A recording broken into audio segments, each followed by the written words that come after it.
In this video, we'll cover the necessary steps to get your compute kit installed. Now, we do assume that you've 3D printed all of your parts to be able to go through this. We'll cover installing the power buck converter so that we can get power to the Raspberry Pi and the rest of the system. We'll cover installing the LED, mounting the Pi, and then finally we'll cover installing the telemetry cables. You will have gone through setting up your power distribution board.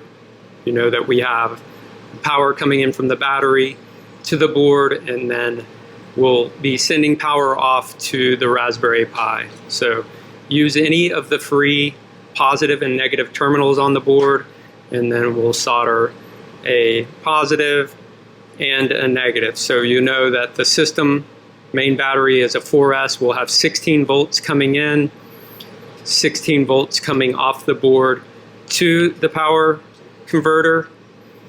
And you'll notice that anywhere from 12 to 24 volts, it will step that down to 5 volts, 5 amps, and that's where we'll have our input power for our Raspberry Pi system. So make sure you get that soldered up, then you'll get it secured on the frame, and then you'll be ready to power your Pi. All right, hopefully you can see that.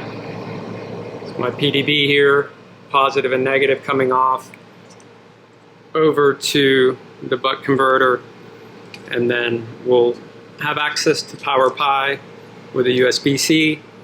So make sure you get that wired up so that when you get power into the system coming from the battery to the PDB, that will get stepped down to 5 volts, and then you'll be able to power your Raspberry Pi. Let's go ahead and look at the LED ring. So the way this will go is, see these holes? This will mount beneath the plate, and then our Pi will go on top. But before we do anything, we need to make sure we install the LED strip. So this will come at a longer distance or length than you need, but I'll demonstrate what we'll do. We'll just go ahead and run this connector through. I'll do a visual kind of check by wrapping this around. And I think we're anywhere between 58 to 60 pixels or LEDs. So what you'll do is you'll just kind of get a visual of where that thing connects or overlaps at the end. So I'll just say here, and then just using a pair of scissors, cut nice and straight. I recommend saving this extra LED strip. You can always solder to it to extend it. So now I'll go ahead and just peel off this adhesive backing tape, go back through this main connector hole, and then I'll just slowly wrap around, pressing down to make this extra secure. I always hate when things come loose. I've gone ahead and added a little zip tie. This is where your standoff kit will come in handy. I'll show you what I have done, but you don't by any means have to do it this way. I always look back at videos and wonder why I did something a certain way. So I have these small, I think these are the 6mm standoffs at the bottom of my Pi, and then I've run these 8mm screws through the bottom. Everything is mounted. Now keep in mind, because of the Pi mounting holes, they're longer than they are wide, so this will only mount one way. And once again, I did use standoffs. Now, if your plate is 3D printed, it won't be as much of an issue, but I do recommend standoffs. If perhaps you have a carbon fiber plate, you definitely don't want to run the risk of any shorts. I'll go ahead and run the LED up through this cutout. Then we can plug it into the port labeled LED.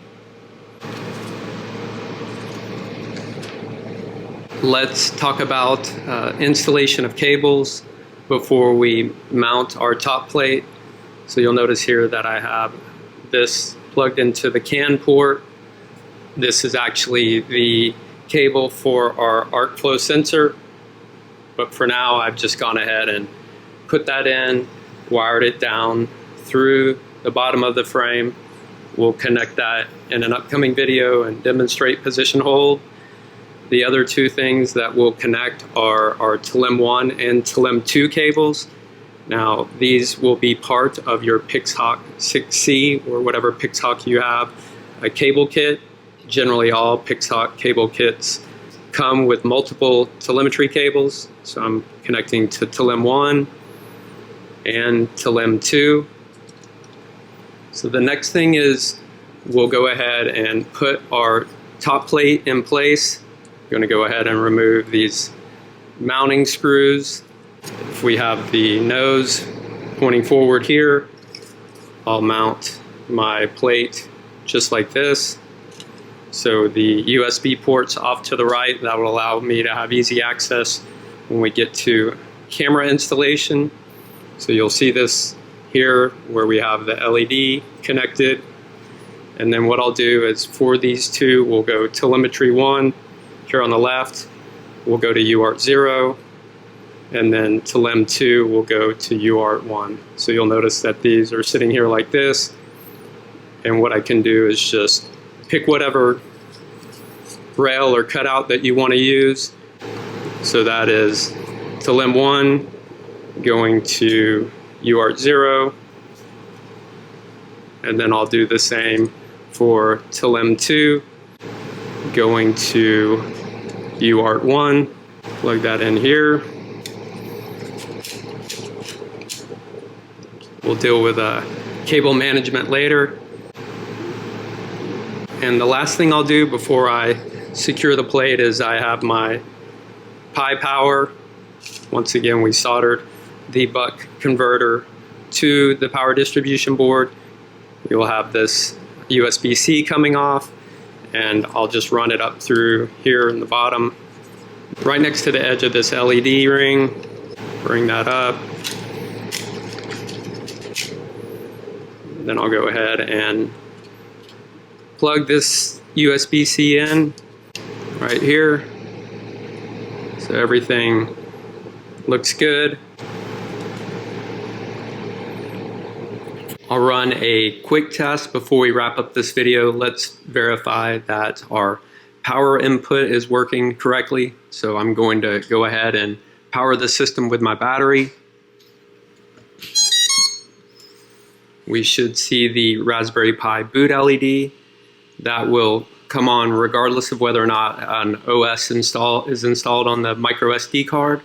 So everything looks good so far. Stay tuned for the next video where we'll cover the gimbal setup and camera installation.